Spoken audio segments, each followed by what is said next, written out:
آج کے اس تفصیلی جائزے میں ہم ایک بہت ہی دلچسپ اور سچ کہوں تو تھوڑے سے حیران کن سفر پر نکلنے والے ہیں۔ لائیو نیوز براڈ کاسٹس اور تازہ ترین تجزیوں کی روشنی میں ہم دیکھیں گے کہ کس طرح دنیا میں چلنے والا یہ ڈومینو ایفیکٹ کام کرتا ہے۔ ذرا سوچیں، سمندروں میں ہونے والے ہائی سٹیکس عالمی تنازعات کیسے ایک چین ری ایکشن کے ذریعے بالکل لوکل لیول کے زرعی مسائل تک جا پہنچتے ہیں۔ آج ہم اسی کنیکشن کو ڈی کوڈ کریں گے۔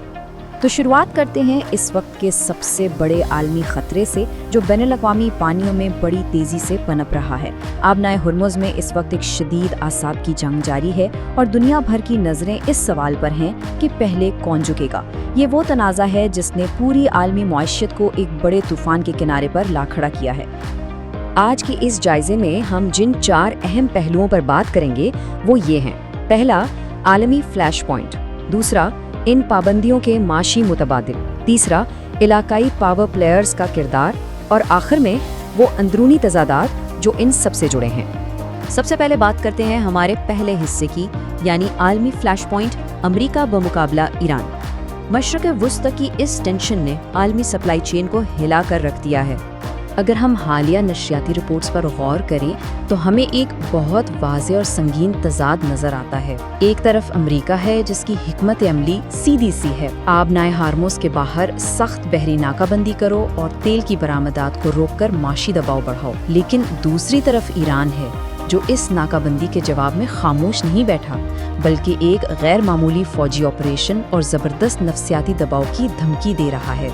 اب یہاں ایک بڑی چشم کش بات سامنے آتی ہے۔ میڈیا کے دفاعی تجزیوں کے مطابق ایران نے جان بوجھ کر اپنا تقریباً 80% میزائل ذخیرہ سنبھال کر رکھا ہوا ہے۔ جی ہاں، حالیہ تنازعات میں ان کا صرف 20% پرانا اسلحہ استعمال ہوا ہے۔ اس کا سیدھا سا مطلب یہ ہے کہ ایران نے اپنی اصل طاقت کو کسی بڑی اور ممکنہ جنگ کے لیے بچا کر رکھا ہے۔ تو جب سمندروں میں اتنی ٹینشن ہو تو دنیا کیا کرتی ہے؟ یہ ہمیں لاتا ہے دوسرے حصے کی طرف، معاشی متبادل راستے۔ عالمی طاقتیں پرانے اتحاد توڑ کر نئے راستے تراش رہی ہیں۔ اب ذرا چین اور ایران کے درمیان اس 3200 کلومیٹر طویل ریلوے نیٹ ورک کی ٹائم لائن پر غور کریں۔ تجزیہ کار اسے خشکی کی نہر سویز کہہ رہے ہیں، اور یہ واقعی ایک کمال کا تصور ہے۔ صرف 10 دنوں کے اندر ٹرین کے ذریعے تیل سینٹرل ایشیا سے چل کر سمندری رکاوٹوں اور ناکہ بندیوں کو بالکل بائی پاس کرتے ہوئے سیدھا چین کے شہر ارومچی پہنچ رہا ہے۔ اس ساری پیش رفت کا سب سے اہم پہلو کیا ہے؟ وہ یہ کہ یہ نیا زمینی راستہ نہ صرف چین کی انرجی سپلائی کو محفوظ کر رہا ہے، بلکہ یہ عالمی تجارت کا رخ امریکی ڈالر سے ہٹا کر چینی یوان کی طرف موڑ رہا ہے۔ ایک طرف سمندری راستہ ہے جو خطرات سے بھرا ہے اور جس پر ڈالر کی اجارہ داری ہے، اور دوسری طرف یہ نیا محفوظ زمینی راستہ ہے جو یوان پر مبنی معیشت کو تیزی سے فروغ دے رہا ہے۔ اور اس سب کے دوران خطے کے پرانے اتحاد بھی بڑی تیزی سے بدل رہے ہیں۔ براڈ کاسٹ ڈیٹا ہمیں بتا رہا ہے کہ UAE یعنی متحدہ عرب امارات اپنے معاشی مفادات بچانے کے لیے اپنی پوزیشن شفٹ کر رہا ہے۔ اوپیک کوٹے پر نظر ثانی سے لے کر بھارت اور اسرائیل سے قربت اور امریکی میزائل ڈیفنس سسٹمز کی منتقلی تک، یہ سب ایک بہت بڑی جیو پولیٹیکل تبدیلی کی طرف اشارہ کر رہے ہیں۔ اب آپ شاید سوچ رہے ہوں گے کہ UAE ایسا کیوں کر رہا ہے؟ اس کی ایک بہت بڑی وجہ یہ نمبر ہے، 1.5 ملین یعنی 15 لاکھ بیرل۔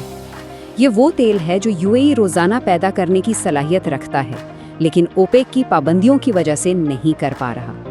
جب روزانہ اتنا بڑا معاشی نقصان ہو رہا ہو تو ظاہر ہے خارجہ پالیسی میں تبدیلیاں تو آنی ہی ہیں۔ آگے بڑھتے ہیں اپنے تیسرے حصے کی طرف، علاقائی پاور پلیئر یعنی پاکستان کی حکمت عملی۔ اس ملٹی پولر ہوتی ہوئی دنیا میں پاکستان کیا کر رہا ہے؟ سفارتی مبصرین نوٹ کر رہے ہیں کہ پاکستان اس وقت ایک بہت ہی اہم بلکہ غیر معمولی کردار ادا کر رہا ہے، ایک پیس بروکر یا امن کے ثالث کے طور پر۔ امریکہ، ایران اور دیگر علاقائی طاقتوں کے درمیان جاری اس شدید ٹینشن میں پاکستان ایک غیر جانبدار پل کا کام کر رہا ہے۔ لیکن سفارتکاری کہانی کا صرف ایک رخ ہے۔ دوسری طرف پاکستان خاموشی سے اپنی عسکری طاقت کو بھی اپ گریڈ کر رہا ہے۔ حال ہی میں فتح 2 ہائپرسونک میسائل کا جو کامیاب تجربہ ہوا ہے وہ اس کی زبردست مثال ہے۔ اس نئی ٹیکنالوجی کی رینج پچھلے ماڈل کے 275 کلومیٹر سے بڑھ کر اب 400 کلومیٹر تک پہنچ گئی ہے۔ بالکل،